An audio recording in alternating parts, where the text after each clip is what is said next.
आज अभी नरक चौदस ही है शायद, पता नहीं, शाम को लगना है जी। तो ये नरक चौदस, धनतेरस। धनतेरस तुम लोग उधर बैठ लेना। तो ये धनतेरस का मतलब होता है कि धन्वंतरी आयुर्वेद के प्राचीन अवतार के रूप में प्रकट हुए, जिनके द्वारा आयुर्वेद प्रकट हुआ। तो धन्वंतरी से फिर वो धनतेरस कब बन गई पता नहीं। धन्वंतरी जयंती में धना जो है खरीदना, झाड़ू खरीदना एक प्राचीन थी, नमक दुर्लभ चीज़ था।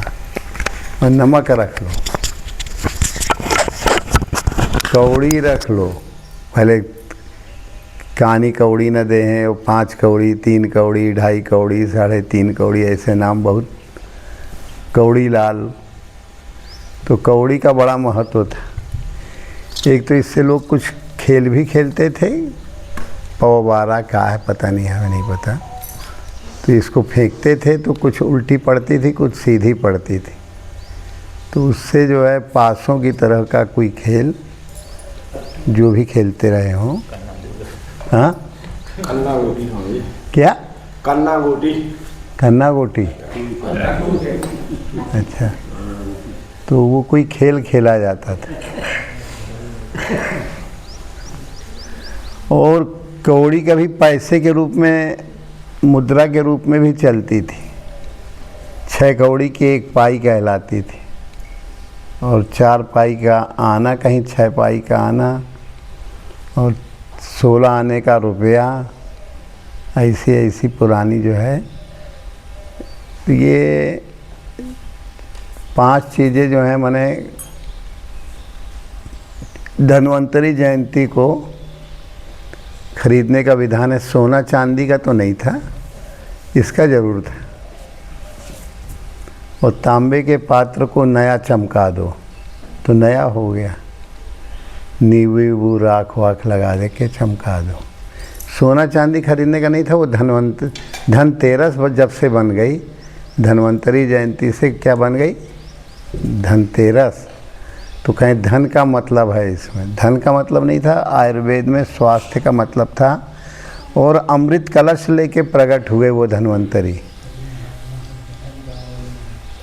तो ये क्या 5 अमृत हैं। एक तो हर्र, भोजन के बाद हर्र को अगर चूसा जाए तो बहुत अमृत है। पेट के विकारों को, पेट के लिए वरदान, अमृत रूप है। दूसरी चीज़ है रोगों से लड़ने की शक्ति, विटामिन सी से भरपूर आंवला। आज की भाषा में हरितिका पेट साफ रखती है, विटामिन सी से भरपूर है, तो रोगों से लड़ने की शक्ति देती है। और भी बहुत से कैल्शियम है। कैल्शियम होगा तो खून भी बढ़ेगा, कैल्शियम नहीं होगा तो हड्डी कमज़ोर होगी तो खून भी नहीं बनेगा। तो आंवला और गुरबेल। तो ये गुरबेल, इसको भी अमृता माना गया है। हर्र को अमृता माना गया। हर्र, आंवला, गुरबेल और रसोन या लहसुन। कहीं कहीं लहसुन को जो है न रख के कुछ वो कर दिया गया था, पीपली, लेडी पीपर। और अमृता 3, 4 और तिवाजी याद है 5 चीज़ें हैं अमृत रूप में। धना तो इधर आ गया। धना तो जो है वो खरीदना पड़ता है। हाँ, शहद है उसमें। एक चीज़ भूल गए थे,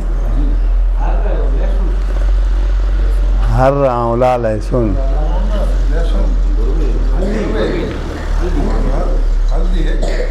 हाँ, हल्दी। कहीं हल्दी उधर ली गई, कहीं इधर ली गई। तो ये 5 अमृत हैं।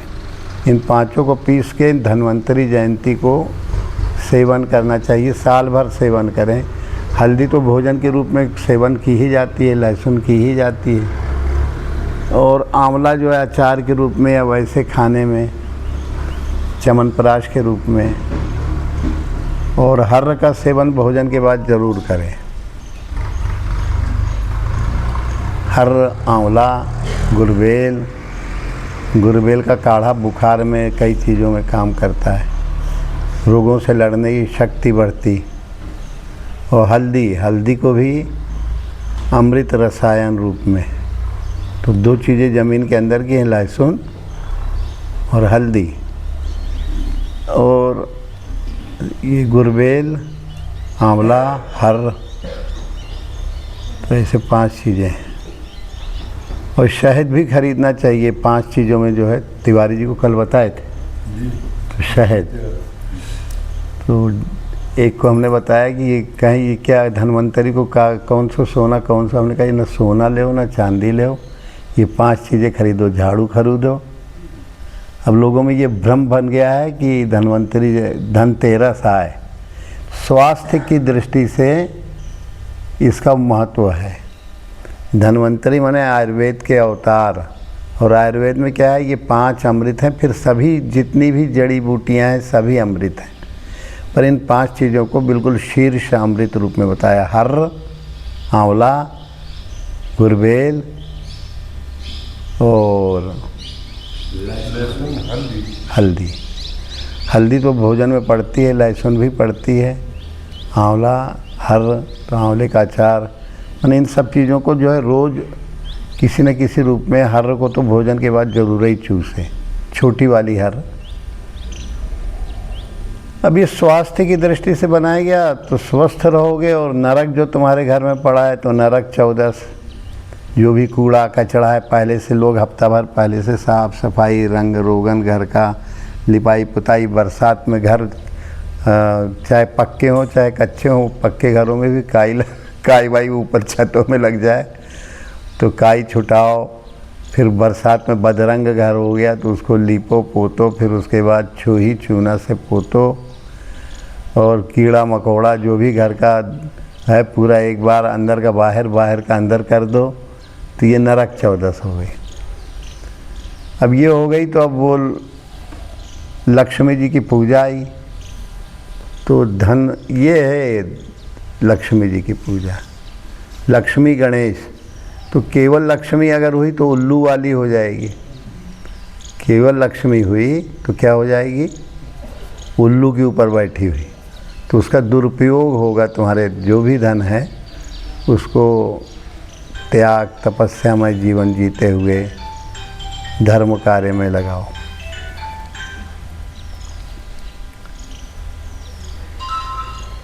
तो ये नहीं तो उल्लू के उल्लू बन जाओगे। अगर बुद्धि नहीं है और बुद्धि होगी तो नारायण का भी भजन, भगवान का भजन, गुरु तत्व का चिंतन होगा। वो गुरु तत्व का चिंतन होगा तो फिर वो लक्ष्मी जो है लक्ष्य का अमृत पिलाने वाली होगी। वो गरुड़ वाहिनी हो जाएगी, नारायण के साथ नारायणी हो जाएगी।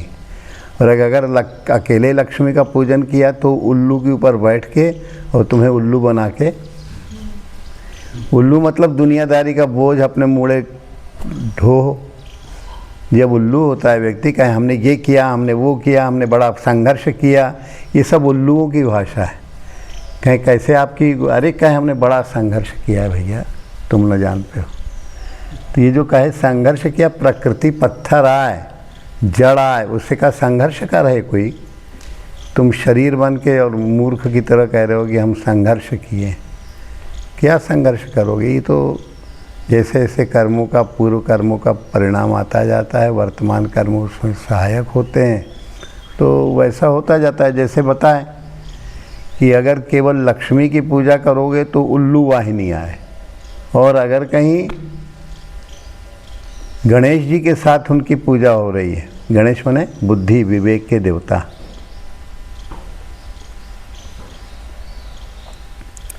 विवेक के देवता हैं, और ये विवेक के देवता अगर हैं तो तुम्हारा जानोगे कि ये सब जो कुछ भी ये बाहरी धन है ये तो आता है और जाता है। गोधन, गज धन, बाज धन और रत्न धन खान, जब आवे संतोष धन। तो संतोष का धन कब आएगा? जब समता में सर्वत्र भगवान आप ही आप हो, ऐसा समता में तुष्टि हो, तब तो संतोष धन तब सब धन धूरी समान। बाकी के धन कितने भी हों, ये तुम्हारे साथ तो कोई जाने वाले नहीं है। शरीर भी धन ही है। गोधन माने इंद्रियों का धन, गजधन मन का धन, मन की इच्छाएं पूरी होती जा रही हैं। बाजधन माने बुद्धि का धन, बुद्धि तुम्हारी बड़ी निपुण है, बहुत चतुर है, लोगों को बायां दायां घुमा फिरा देती है। गोधन, गजधन, बाजधन और रत्नधन और बहुत तरह की इंद्रियों की सिद्धियाँ, कोई ज़्यादा देख लेता है, कोई कम देख लेता है, कोई जन्मजात कुछ सिद्धियाँ लेके आता है। तो ये और रतन धन खान, कितने रतन धन है इसकी गिनती नहीं दी। बहुत सी स्मृतिदायक स्मृति किसी की होती है, वो पता नहीं लोगों को जब से पैदा हुआ तब की पूरी बातें आज लोगों को बता देगा, वर्तमान की बता देगा। उनके जैसे वो मनोज स्वामी है पत्रकार भालू, उसके पिता बड़े स्मृतिवान थे। हर गांव को उनके माता पिता 3 पीढ़ी का उनको याद था। निष्काम भाव से सबकी सेवा की है बहुत ज़्यादा। तो अब उनका लोगों के बीच में तो एक विशेष स्मृति वाले होते हैं, कई लोग विशेष स्मृति वाले। तो ये सब रत्न धन खान है, स्मृति वाले हुए, निराभिमानी हुए। भले भक्ति न हो पर उनके अंदर जन्म से ही निराभिमानता एक उनका गुण है। तो ये रत्न आए सब, रत्नत्रय। और फिर 3 रत्न तो हम बताते हैं। गुरु का ज्ञान पकड़ लो तो पहला रत्न, गुरु का नाम के साथ, गुरु का ज्ञान के साथ गुरु का नाम एकमात्र एक ही नाम है, वो पकड़ लो दूसरा रत्न। और तीसरा रत्न जो है गुरु के चरण चिंतन से नक्षिक चिंतन करने की योग्यता आ जाए। तो ये 3 रत्न जिसके पास आ गए तो फिर संतोष तो आ ही जाएगा। आत्म संतोष, आत्मबुद्धि, आत्मा ही समता वाली है। और जगत में जितनी भी चीज़ें बताए, गोधन, गजधन, बाजधन और रत्नधन खान, रत्नधन बाहरी विस्तार कुछ भी है वो भी रत्न में आ जाएगा। पर जब समता का धन आ गया, और समता का धन ज्ञान गरुड़ होने पर होता है, विवेक के गणेश होने पर होता है, तो लक्ष्मी का दुरुपयोग अगर उल्लू वाहिनी हुई तो दुरुपयोग करेगा। रात को रात भर जागेगा, नींद नहीं आएगी, पूरी रात जागे ही रहो, सोई नहीं रहो। कछु सट्टा पट्टी में जाग रहो, कछु चिंता में जाग रहो, कछु काई में जाग रहो, क्रोध आ गया, लोभ आ गया, मोह आ गया, नींदें नहीं आ रही। उल्लू के ऊपर सवार हो गई लक्ष्मी, वही उसकी लक्ष्मी जो है उल्लू वाहिनी हो गई। ज्ञान विवेक वाली लक्ष्मी नहीं बची, गणेश वाली लक्ष्मी नहीं बची। तो वो लक्ष्मी उल्लू के ऊपर सवार होके और उस जीव को उल्लू ही बना देती है पूरा जीवन भर। पूरा जीवन कहेगा मैंने ये किया, मैंने वो किया, मैंने ऐसा किया, मैंने वैसा किया, मेरे आगे कोई लग नहीं रहा है, हमने ऐसी चाल चली, हमने वैसे चाल चली। तो ये सब कुछ समझाने के लिए ये सब त्यौहार हैं कि अगर लक्ष्मी जो है या तो नारायण की बुद्धि होगी, गणेश होंगे तो विवेक होगा, तो नारायण लक्ष्मी नारायणी नारायण के साथ होगी। माने बुद्धि की ही एक क्षमता स्मृति है, शाश्वत स्मृति जिसके पास होगी वो निरंकारी होगा। नार माने पानी, जो पानी ही जिनका रहने का जगह है। तो पानी क्या चीज़ है? भक्ति रूपी जगह।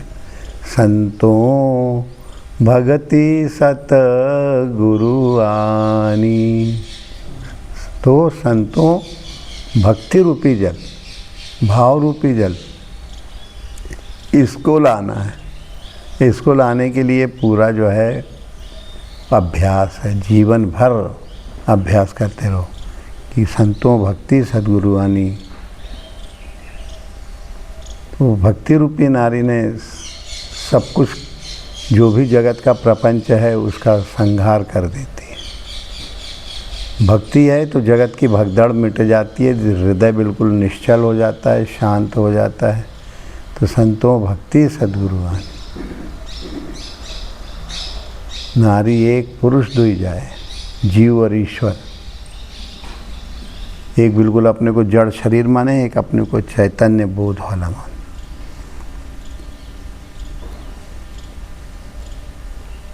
भक्ति रूपी नारी जो है ये नदी बन गई। पाहन फोर गंगा, अहंकार का पत्थर जहाँ फूटा कि मैं शरीर हूँ, संसारी हूँ, ये हूँ, वो हूँ, ये प्रपंच दिमाग से जहाँ खिसका, तो नारी एक पुरुष दुई जाए हो। तो पाहन फोड़ गंगे का निकली चौदिशी पानी पानी। अहंकार जब तक रहेगा तब तक वो ज्ञान की गंगा नहीं निकलेगी। ता पानी दुई पर्वत डूबे, एक जीवत्व का एक ईश्वरत्व का, दो पर्वत डूब गए।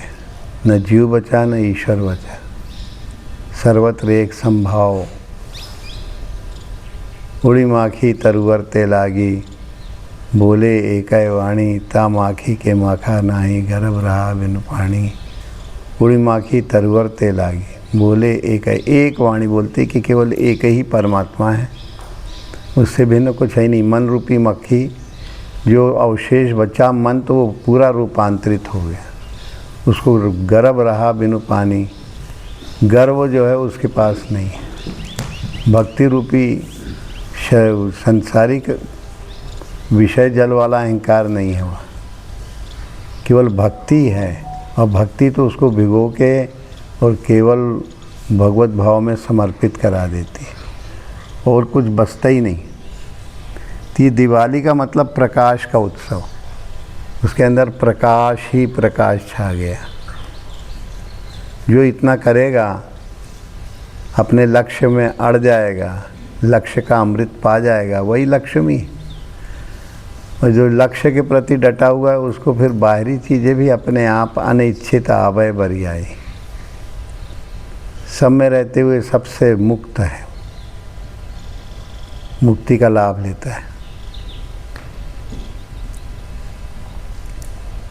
मुक्ति का लाभ लेना, और मुक्ति नहीं है जब तक भक्ति इतनी हो कि फिर सबसे असंगता होती जाए, लगे कि मैं शरीर नहीं हूँ, केवल प्रकाश ही प्रकाश, दीपोत्सव छा जाए।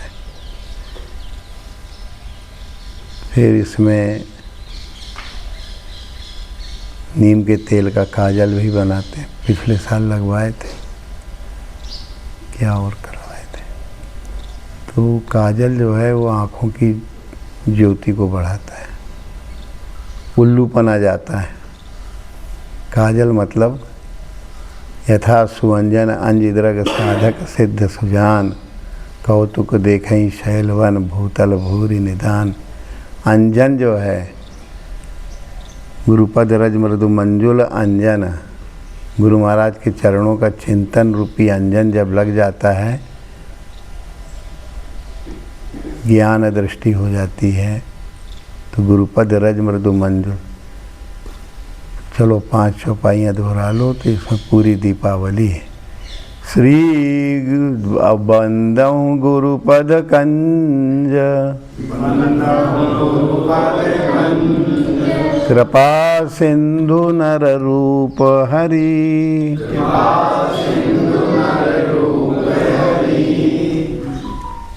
बंदहु गुरुपद कंज, कृपा सिंधु नर रूप। तो ये जड़ी बूटी मिल जाती है। अमीय मूरी मैं चूरण चारू, सकल शमन सकल भव रुज परिवारू।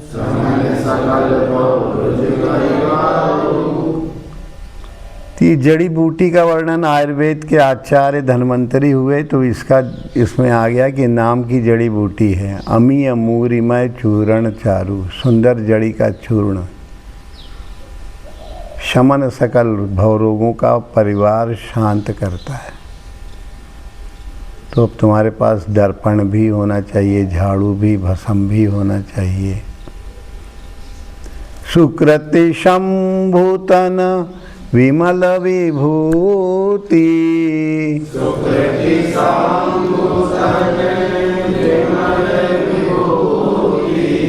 मंजुल मंगल मोद प्रसूति।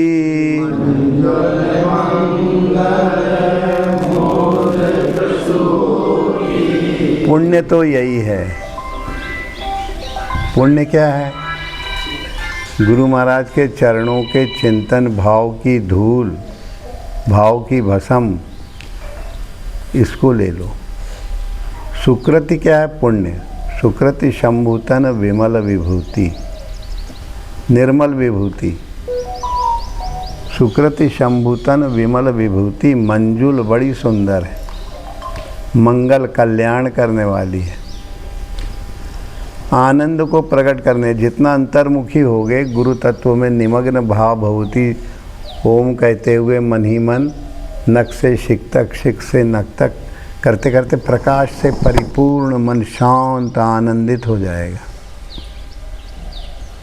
अमीय मूरिमय चूरण चारु, तो कहें सुकृति शंभुतन विमल विभूति। ये पुण्य क्या है? शंभुतन की विभूति, मतलब नक्षिक चिंतन करने की प्रक्रिया। इससे होगा क्या?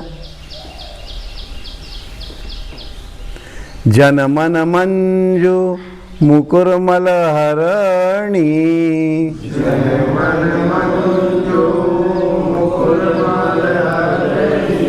किए तिलक गुण गण बस करनी, तिलक गुण गण बस करनी।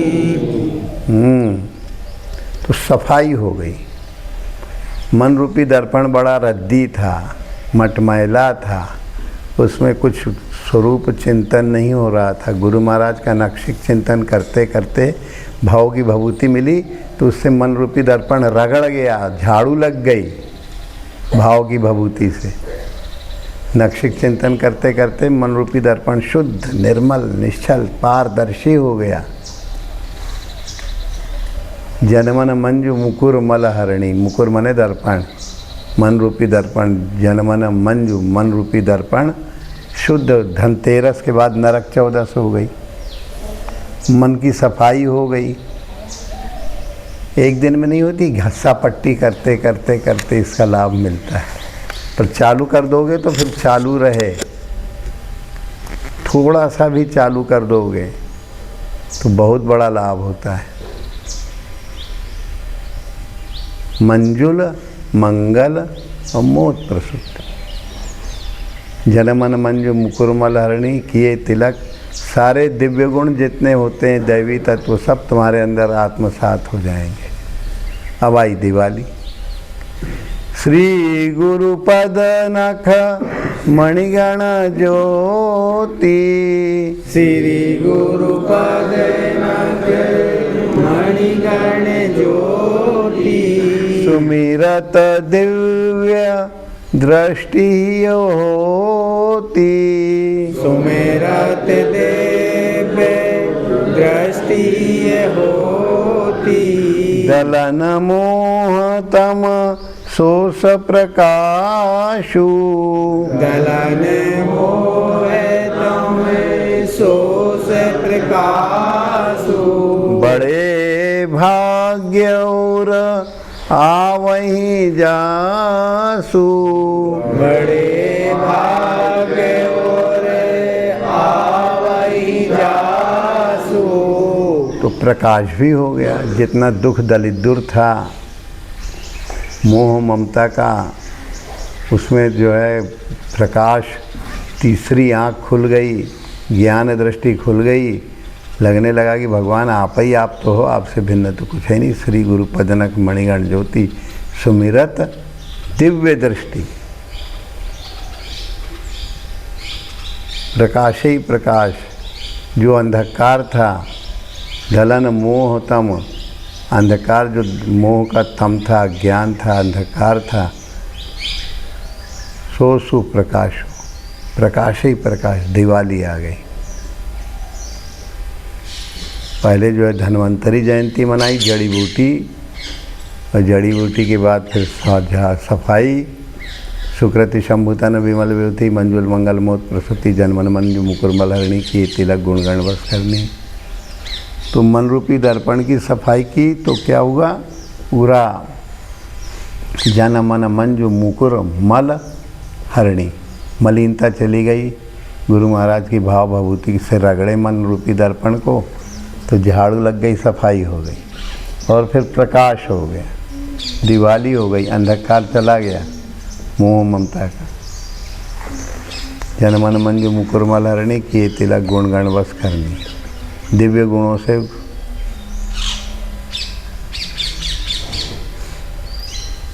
फिर आया उघरहि विमल विलोचन हिय के, उघरहि विमल विलोचन हिय के, मिटहि दोष दुख भवरजनी के, मिटहि दोष दुख भवरजनी के, सूझहि राम चरितमणि माणिक, सूझहि राम चरितमणि माणिक, गुपत प्रगट जहाँ जो जेहि खानिक, गुपत प्रगट जहाँ जो जेहि खानिक।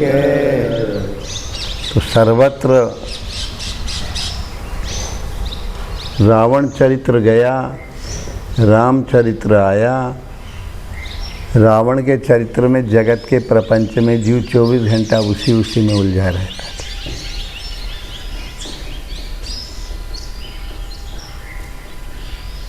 एक क्षण के लिए मन शांत नहीं होता था। 24 घंटे चंचलता चंचलता चंचलता में चित्त हो।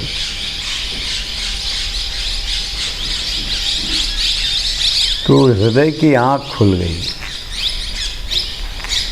मिटहि दोष दुख भव, संसार रूपी रात्रि के दुख दोष थे वो क्या हो गए, मिट गए। रामचरित्र चारों खानों में अंडज स्वेदज उद्भिज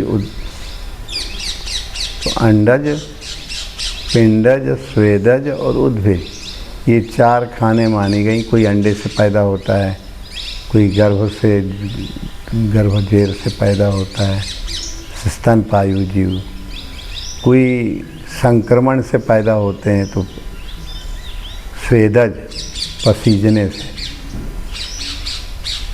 इन्फेक्शन, और उद्भिज माने स्वाभाविक पौधे जो है बीज पड़ा है, मट्टी और हवा पा गए, अनुकूल नमी पा गए, प्रकाश पा गए तो वो उद्भिज अपने आप ऊपर आ जाते हैं, पानी से आ जाएं। बीजा पड़ा है अपने आप प्रसुप्त अवस्था में जागृत हो जाता है।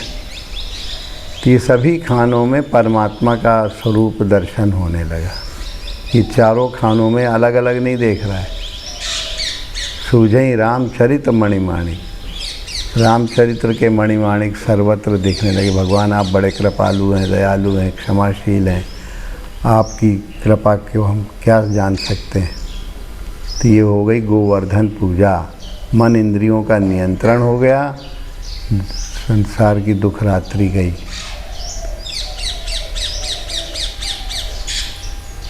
यथा सुवंजन अंजिद्रग साधक सिद्ध सुजान, यथा सुवंजन अंजिद्रग साधक सिद्ध सुजान, कौतुक देखें शैलवन भूतल भूरि निधान, कौतुक देखहि शैलवन भूतल भूरि निधान। तो जैसे अंजन लगा लेने पे, कौन सा अंजन है, गुरु महाराज की चरण चिंतन जनित जो अंजन बना, उस अंजन से नेत्र जो है बिल्कुल निर्विकार हो गए। साधक सिद्ध और सुजान 3 स्तर के साधनाएं बताई। एक तो साधक के लिए शैल विशाला भी पहाड़, ग्रह कारज नाना जंजाला, ते अति दुर्गम शैल विशाला, बहुत दुर्गम बड़े बड़े पहाड़ हैं। साधक है तो बाधना भी बहुत है, पर गुरु कृपा से वो इनको सबको अंजन लगा लेता है अगर, तो अंजनी पुत्र हनुमान हो जाता है। यही अंजनी माता है जो गुरुपद रज मृदु मंजुल इसके आगे बताए। तो यही तीनों स्तर के साधक प्रारंभिक, और उसका मन एकदम शांत एकाग्र हो गया तो सिद्धियां प्रकट हो गई। तो फिर ऐसा साधक जो है साधक सिद्ध गति को तो उसको लगता है मैंने ये किया, मैंने ये कहा तो ये हो गया, वो कहा तो वो हो गया, वैसा देखा तो वैसा हो गया। ये सिद्धियां भटकाने वाली हैं। तो कौतुक देखें, शैल वन सिद्धियों का वन है। इसमें गुरु कृपा का अंजन लगा हुआ है। अगर गुरु चरणों के चिंतन का, तो सिद्धियों के जाल से वो पार लग जाता है। और जो परम पूर्ण सुजान है, सिद्धियों के वन से आगे निकल गए, सर्वत्र सर्वरूप एक रस ही जिनके बोध में निष्ठा पक गई, ऐसे सुजान पुरुष, सविज्ञान पुरुष, पूर्ण पुरुष, वो भी गुरु चिंतन में लगे, गुरु चिंतन का अंजन लगाए रहते हैं। संसार में जब तक हो तब तक अंजन लगाए रखो। अंजन लगाने में थोड़ी भी भूल हुई तो अहंकार के मारे डूब जाओगे। अहंकार जो है पटा ले जाएगा। तो ये बुद्धि का भैया दूज आई। बुद्धि रूपी बहन है, परमात्मा रूपी भाई है, उसको जो है भैया दूज का मतलब उसमें जो है, इसमें भी थोड़ा भाई बहन के बीच का, तो भाई बहन मतलब बुद्धि जो भगवान से बिल्कुल बहने वाली है, भगवान की तरफ, वो बहन हो गई। और जो सार वस्तु आत्म तत्व है, वो भाव रूपी भाई भगवान हो गया, जिसमें भाव है अपना। तो भाव का भाई और परमात्मा की ओर बुद्धि जो प्रवाहित है, बहने वाली है, वो बहन। तो ये भाई बहन का सब भैया दूज हो जाता है कि गुरुपद रज मृदु मंजुल अंजन, गुरुपद रज मृदु मंजुल अंजन, नयन अमीय द्रग दोष विभंजन, नयन अमीय द्रग दोष विभंजन, तेहि करि विमल विवेक विलोचन, तेहि करि विमल विवेक विलोचन, वर्णौ राम कथा भवमोचन, वर्णौ राम कथा भवमोचन। सरस्वती फूट पड़ी।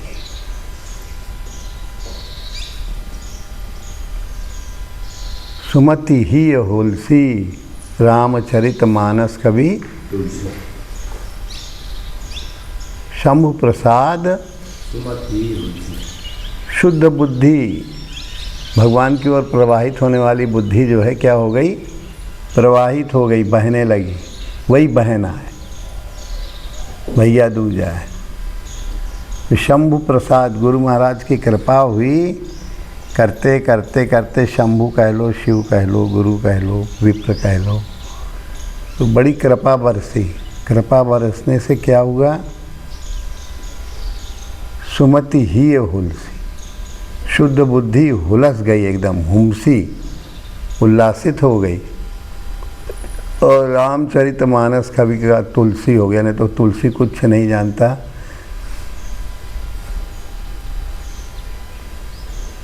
तुमको भर जानता है। तुलसी का मतलब तुम, लक्ष्मण और सीता। लक्ष्मण माने विवेक, तुम में अगर लगे रहेंगे तो विवेक भी बना रहेगा और भक्ति रूपी सीता बनी रहेगी। अगर भगवान में लगे हो, तुम में लगे हो, तुम में हम मिल गया। जब मैं था तब तू नहीं, जब तू है मैं नाई, प्रेम गली अति साकरी जहाँ न दोए। तो जब मैं चला गया, तू ही तू का तुलसी बचा। जो तुलसी जो है विवेक रूपी लक्ष्मण, लक्ष्य के प्रति अडिग है, लक्ष्य को भूलता नहीं। और बिल्कुल सीता मतलब शुद्ध बुद्धि सीता है। वही शक्ति है, वही भक्ति है।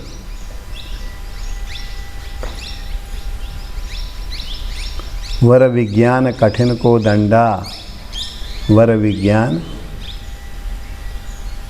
बुद्धि शक्ति। तो तो बुद्धि जो है जब भगवान में आसक्त हो गई तो शक्ति हो गई।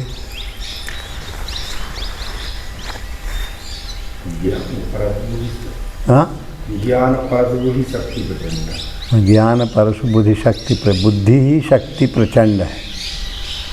ज्ञान परस बुद्धि शक्ति, ज्ञान रूपी परशु है जिससे सब कुछ काट डालोगे, असंग निर्लेप हो जाओगे, कोई बाहरी परशु नहीं। ज्ञान परस बुद्धि शक्ति प्रचंडा, वर विज्ञान कठिन को श्रेष्ठ ध्यान का धनुष।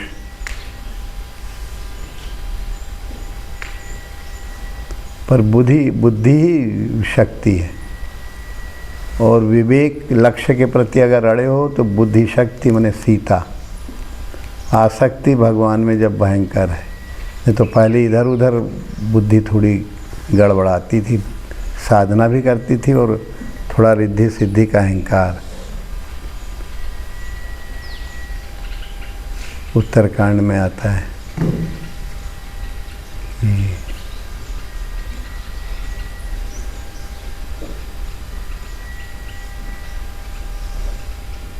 जाकी कृपा कटाक्ष सुर चाहत चितव न सोई राम कृपा।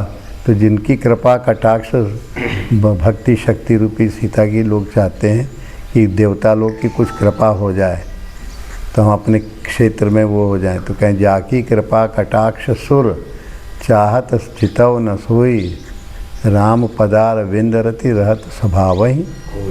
अपना पुराना स्वभाव बुद्धि ने क्या कर दिया, खो दिया। करत स्वभाव ही खोई, पुराना स्वभाव भटकने का था। बोलो सद्गुरुदेव भगवान।